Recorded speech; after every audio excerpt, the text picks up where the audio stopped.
Hey, hope everyone had a good weekend. Welcome to Game Face Monday. We are live. It is a frigid day where I am, and I know where Richie is. I don't know about the other fellows we have on the show today, but got Richie Bello by my side. And today we have two special guests. We have Larry Feldman, who's the CEO of Career Changers and the Director of Recruitment for the Richie Bello Institute, and David Castillo, who is the Performance Manager for Shop Smart Autos and the Director of Veteran Affairs for Richie Bello Institute. How you gentlemen doing? Doing great. Awesome. Glad to have you. How you doing there, Richie? Good. I'm doing wonderful. It's just cold. That's all. Yeah, sorry. Terrible. Yep. Got a fire going all day usually, but About 15, 20 minutes. So today Richie and I are going to knock around a little bit on search engine optimization, what's going on, and then Larry and David are going to give us an update on what's happening in the world of veteran affairs and the Institute. All right, but we'll be right back in 1 minute after a message from our sponsor, Shop Smart Autos. We continue to show dealerships across the country how to retain their customers. But now Shop Smart Autos wants to bring the new customers right to your showroom floor. The car they want? It's sitting on your lot. And Shop Smart Autos can bring you the VIN-specific leads that take them straight to your door. These aren't just leads. They're nurtured, targeted, and matched down to the exact vehicle. You'll sell more cars faster, and your team is going to thank you for it. Shop Smart Autos VIN-specific leads. Let SSA show them the way to your showroom floor. All right, so Richie, before we start knocking around with Larry and David here, Larry, David, interesting. I did not think of that till just now. That sounded good. Right? Search engine optimization. I know we have a guest coming on next week that's an expert in the field, and we're going to be talking about the evolution, right? Yes, there's been a tremendous evolution. Like SEO, as you know, I mean, you're wasting your time if you're paying somebody $4,000, $3,000 for SEO. It just doesn't work anymore. Google changed their whole metrics thing, and what is working is your social media stuff and all that, but what is really going to start working is the AI SEO that we have. That if right now I go Larry Feldman, recruiter trainer on voice, he doesn't come up. With our thing, you're going to be able to say Larry Feldman, recruiter, because that's what all these kids are doing now. The students that he's got that are young, that's what they know how to do. That's it, you know? So now that's SEO. It has to come out on voice. So the SEO that we have, which is our own platform and our own software, which within a year, we're going to make it where any user can use it for $249 a month and knock your head off. So we're building that software right now. It's already 94% built. All we're making is a UI now that you can just voice anything and boom, and you can do your own SEO there. You can do everything. Larry gives it to his team, and his team does it for $249 a month. Does that all the SEO? There's no more 3,000, 4,000, all this nonsense people are doing now. Right. Okay. And you don't even have to be an expert. No expert. The thing automatically does it for you, creates all that stuff, the Google My Business, everything. It just creates everything for you. Wow. And it lets you know if your social media, it's got a listening tool. It lets you know if your social media, if you're putting in the wrong hashtags for it not to convert. Wow. Okay. Nice. Wow. Yeah, it's got some shit. Yeah. Yeah, I would say, and the impact AI has had on search engine optimization is tremendous, right? It's like and it's got the listening tool for Larry, right? So let's say people are searching Larry Feldman. He doesn't know how many searches he's getting on social media. He doesn't know on LinkedIn, on Facebook. We know. We know, right? So we have that listening tool wrapped around the hashtag. I always use the hashtag Richie Bello, right? So now I'll know what people are searching. If they're searching Richie Bello or they're not. Wow. You know, that might not be a hashtag people like. Well, you know what I'd say? The hell with them if they don't like it. But right. That's my attitude. But anyway, what I'm saying is you'll be able to see Larry's being searched or his company is being searched or David or you or Gene or whoever. We have a listening tool tapped in to the hashtags. Well, no one's searching for me, but No, but I'm saying it's listening. Well, you don't know if somebody you met somewhere searches they search your name. That's how we know, right? Wow. We don't know the hashtag. We know your name, Lee Wolf. So you went out last night to a club or something, right? And you met people, and now people are starting to search you. We know that by that, right? Wow. Don't feel, Lee, don't feel left out. I believe some federal authorities are looking for you. Yeah, I was going to say only the feds, but yeah. Right. So the listening tool tapped into your SEO so you can make a more intelligent decision when you're doing marketing. Right. Yeah. It looks like Larry, I think. It looks like the feds just took Larry out now. Yeah. We can't see you, Larry, just in case. I know you're having a little bit of a Larry, are you there? No. Yeah. All right. He's probably Wi-Fi's bad. If you can hear us, leave the show and come back. Yeah. He's coming on now. All right. Larry. Oh, almost. But all right. And then next week, Rich, we're looking to have Jeff Clark on the show, right? From Dealer Optimist. He's a perfect expert with this SEO thing. He's doing tremendous things.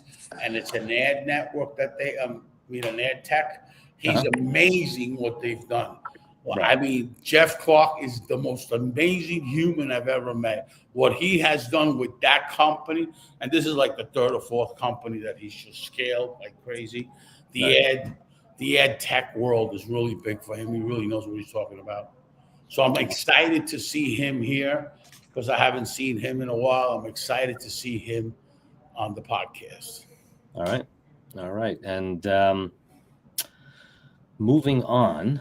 I thought I was the most amazing human being you've ever met, but I guess Jeff Clark.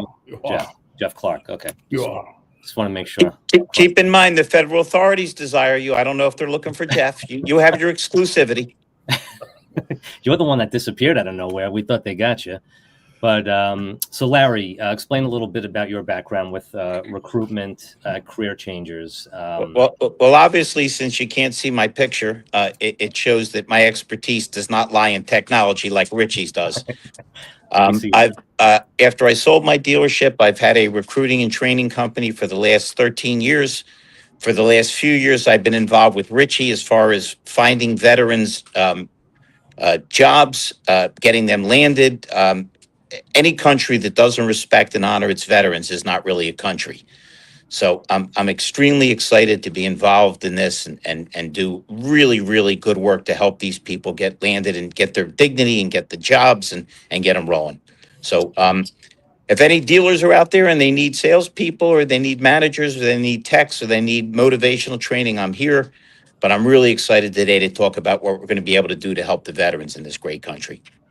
Awesome. And David, 1 in 5 in the automotive industry right now are veterans.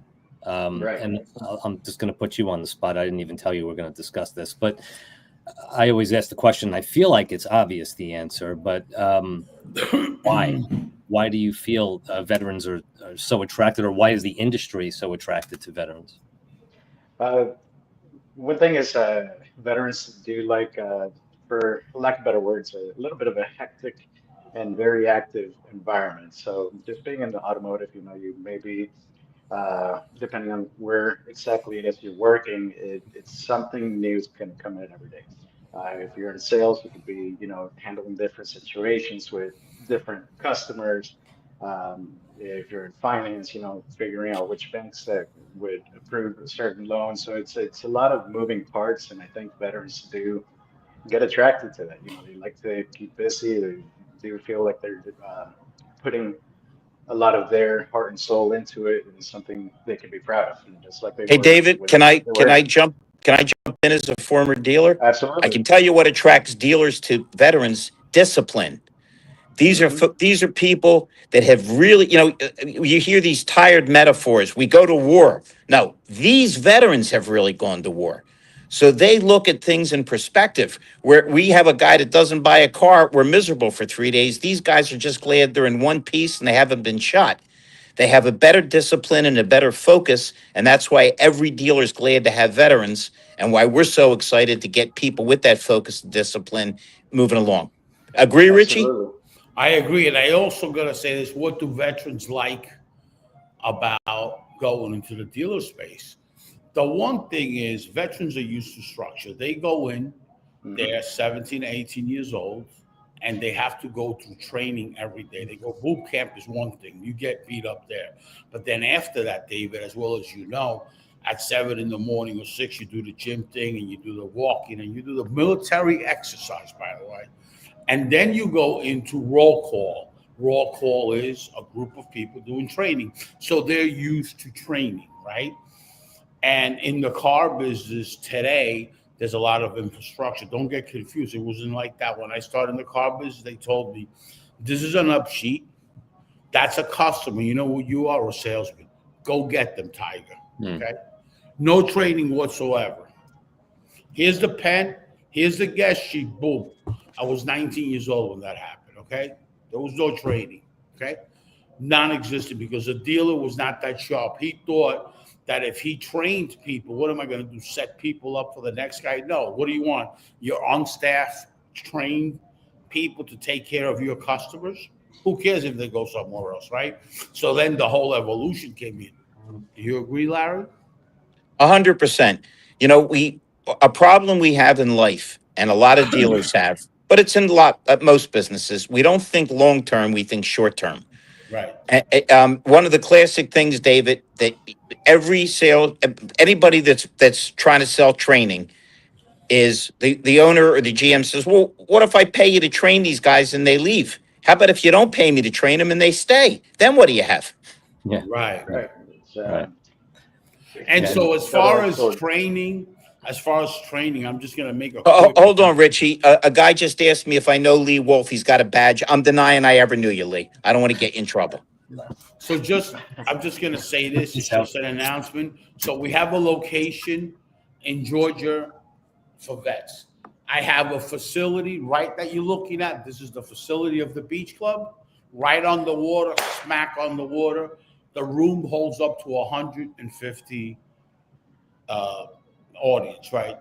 So that's what I have Monday through Friday here in New York, which is Long Island, Ronkonkoma. But then we do a lot of parties here and stuff, holiday hangout places, right? Now the other location is Phoenix, Arizona, right? That will be the third location. First location is Georgia. Second location is here at the beach club. Third location is over there. I have 3 facilities as of right now, all right, that are by Richie Bello Institute. The facilities right now in Georgia, we have a temporary location for a year, which is the Hilton Home 2, their room there, as we're building and we're looking for a location in that area. Okay, so our team is out there trying to get a location. Hey, David, when we break these work patterns down, in the winter, you'll go to New York and I'll go to Phoenix. My mother's Jewish. She's afraid I'll catch a cold. Right. So I'll handle both extremes. Without the facility, we're not going to go and rent a place to do workshops. We have the facilities, and that's what we want to do it, because the veteran is really important. The government's giving us the grants to do a job. So the grants go like this: recruitment, training, and placement. 3 grants in one. Even if we're great trainers and great recruiters, it means nothing. We have to place these vets in the automotive space, okay? Right. It could be in a dealership. It can be as far as a vendor. Has to be in the filter of automotive, right? There's a lot of people that are calling us and saying, hey, Rich, you have vets for this, for that. Listen, I can't put vets in something else, I'm only approved for Dave. Now I won't get the grants, by the way. So. Yeah, David, is there outreach to other nonprofits to support their employment of vets? Absolutely, yeah. That's another exciting thing, is that we're not just focusing on the one. We do have an effort going to reach out to other nonprofits to support those veterans, because that's the end goal, is to support our veterans. Like we said, they're very important to us. Me being a veteran myself, absolutely, I always like to do whatever possible because hey, I know the struggle that some people do go through. So David, they're not important to you, Richie, Lee, and me. They're important to the darn country. absolutely. We don't have a country if we don't have a defense. And the fact that we don't understand that and we neglect that is utterly insane. Yeah. Well, and here's the thing that a veteran really does for the automotive space. Let's take Penske, BMW, and Scottsdale. Big percentage of veterans. If we look at those stores, their cost per ads rock bottom numbers. Their retention is the highest. Veterans are part of a brotherhood. They sell to veterans. A veteran will never take another veteran out. It just won't happen. All right, just not going to happen. They won't rip them off. So in the car business, the stores that run a real veteran program, like the Jim Ellis Automotive, that you were there with the event, Larry, you saw what kind of store that was, like Penske, BMW. Those are the stores that are very, very successful. The stores that promote veterans for Memorial Day and say all the right things they do for veterans. Here in Long Island, there's a lot of them. And in Queens College, there's one big store that what he does is take people right out when you're a veteran, okay? And I'm ready to make those announcements. Big brand, the gentleman is, but that's what they do. The worst thing you can do for a veteran, the worst thing is promote him on the holiday of Memorial Day. Do you know what that means to a veteran? Right. That means he will never go to your establishment and he will never tell anybody else to go to your establishment. You have no idea what they do. A lot of stores promote Memorial Day as a big sale for veterans. You know what? You're really, really turning them off so much because you don't know what that means to them because you're not a veteran. So you think, oh, let me just do a little bit of marketing for vets. Right, right. But the stores that actually take it serious and invest in veterans, right? They really get the benefit because now their sales staff is vets, their finance people are vets, everybody's a vet. So when a vet comes in, they're going to be taken care of. Right. All right. And that's the difference between these stores that are wannabe, that just do it as a money thing to capture vets to make money. Yeah. Right? Where you could make a lot more money, Mr. Dealer, instead of ripping him off, getting 30% of your workforce vets because your dollars will drop in ads. You won't need a lot of ads because they belong all to a social club in town. They all belong to something that has to do with the Goose Lodge, something like that, the Rotary Club. They all belong to these organizations that have all to do with veterans. And now they're bringing in, they're telling their friends, listen, I started selling cars, man. This, that, now a veteran that knows that his brother started selling cars, guess what? He's going to go and bring him business. Yeah. Dealers, pay attention to this because I've been watching you for 8 years. And I know what you do with veterans, the good ones. And I also know what people that take advantage of veterans, I have a list. I have a good list. Dealers, be careful what you say because you're promoting vets and then you're knocking their heads off. And the vets know that. Right. And I'm out there like that. So just pay attention, do the right thing, and hire veterans because when you hire them, your advertising dollars, listen, in New York, the search, it's got to be at least $1,400, $1,500 a car. Because if the rest of the country is $725 acquisition, you know that Queens is at least $1,300 to $1,500 a car. Right, right. Not much longer, Richie. Apparently, everything's going to be free. Just ask Mondami in New York. Yeah, I know. But, you know, just the vets is a very big thing because when you have a department and there's organizations out there that have it, one of the best organizations for donations to nonprofit for vets, I got to say, is AutoNation. They have people in there, 50, 20% vet. They're so veteran friendly. And, you know, you see a lot of stores that are getting veteran friendly. That's why. And by having vets working for them. Service department too. So just a thought. Absolutely. And when it comes to the process, So, we're talking to the dealers now and telling them, look, you need to be hiring veterans. The Institute is helping create that solution. Well, we have Larry. Yes. When we're talking to the veterans, though, how should they be reaching out? Should veterans across the whole country be reaching out to the? Yeah, for an example, Larry's got a recruiting platform, which is with Indeed and all that. He's a professional recruiter, right? We get the grants March 15th. Our grants are active. Our grants start getting funded through the Institute as of March 15th, right? It takes a while for them to do their due diligence on you and all that.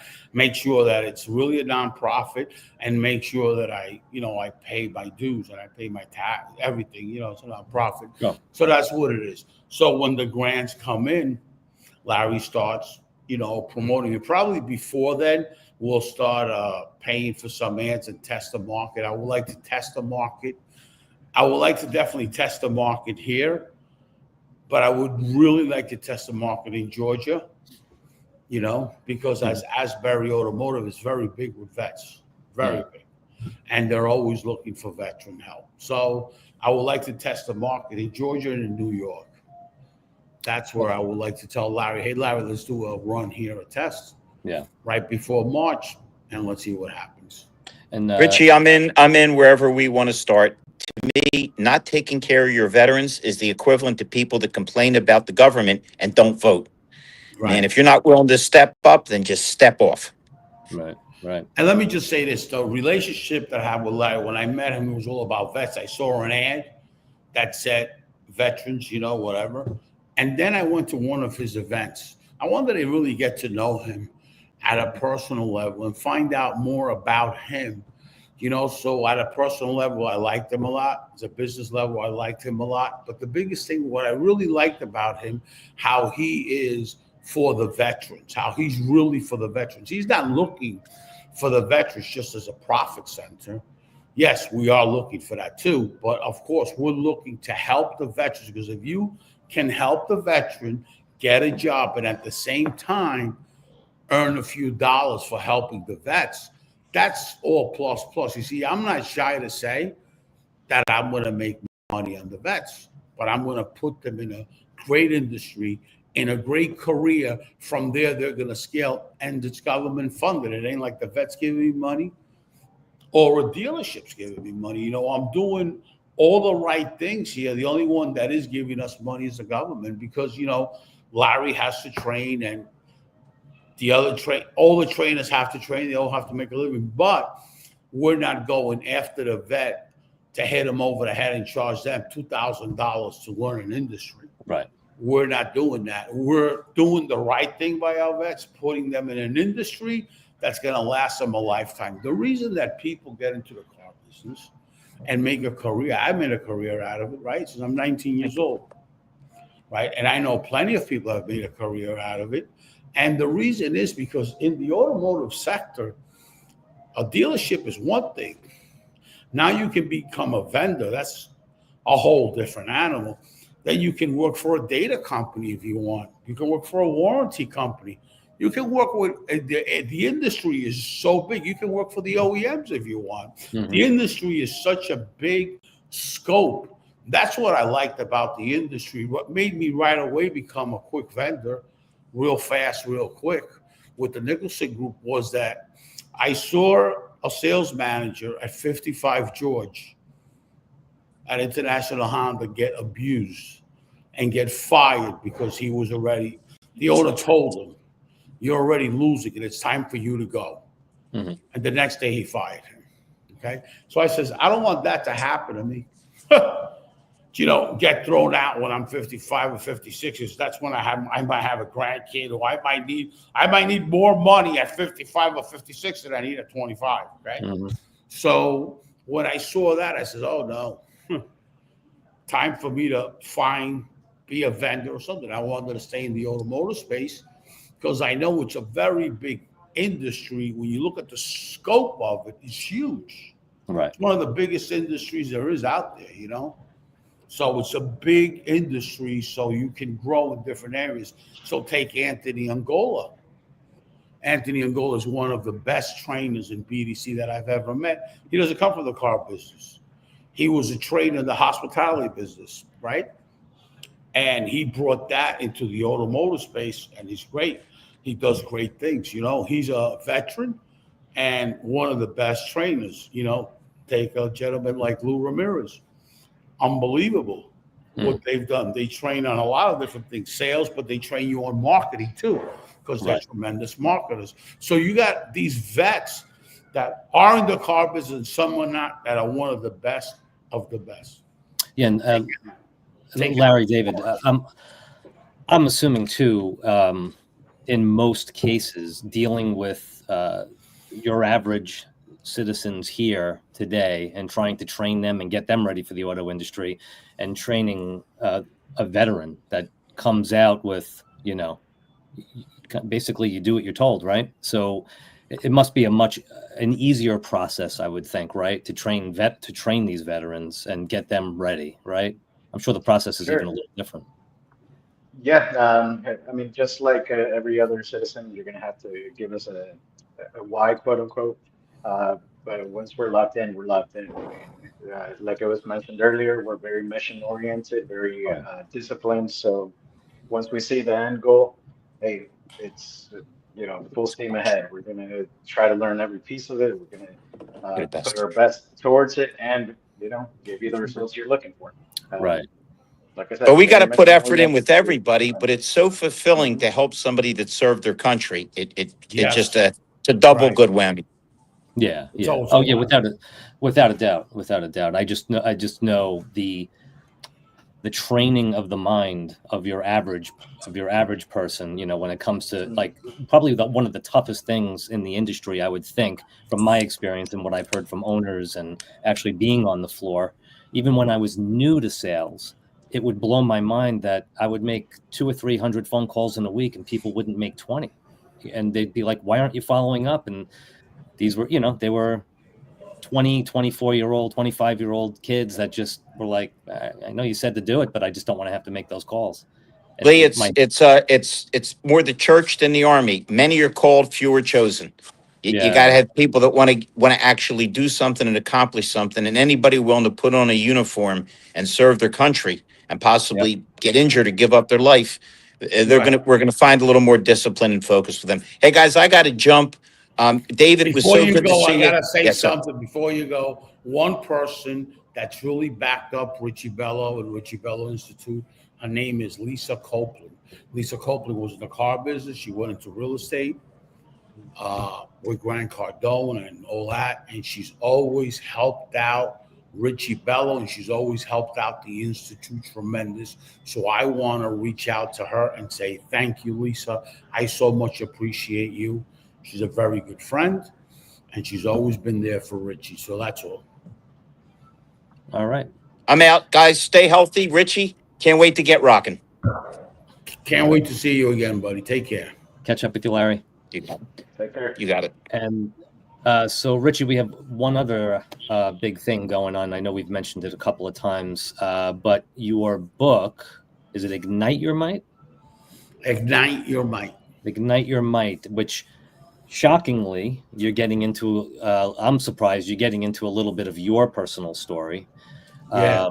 And then once again, on behalf of the veterans, the proceeds from this book are also going to, it's Soldier Angels, right? Yeah, my good friend that has also backed me up with the nonprofit, Amy Palmer. She has a very good nonprofit with disabled vets.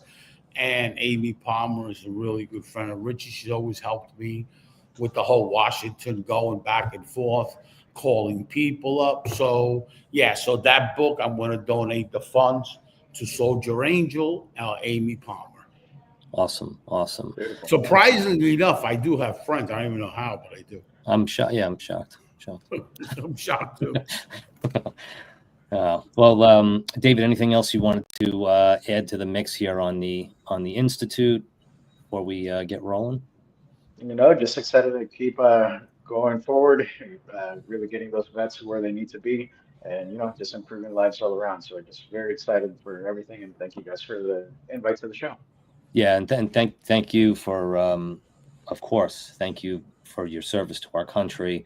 And I know you now. I don't even know how long. I probably know you around a decade. Is it? Just about, just shy. Yeah. Just about 10 years. Yeah. And you've always been just an unbelievable, unbelievable hardworking man and a great friend. So I'm thankful to have you in my life. And I got to say something about David. I met David through Gene Fontana. David's helped Richie a lot, not only the nonprofit at ShopSmart, at Start, COVID, Orlando, all this kind of spin with people that were just looking out, like what's in it for me, you know, with the handout. Remember David? David always looked out for me, always was the guy that I know I could turn my back and he was always there. He moved to Arizona, did a lot of stuff with Clickable, did a lot of work with that. And David's always been in the nonprofit ever since I met Gene. That was like maybe 8 years ago. And when I met him the first time on the phone, I liked him. And David's always been in my life since then. And he's always really helped out wherever I've needed him, he's gone. You know, David's a real veteran guy. He had somebody that's ready to rock at all times.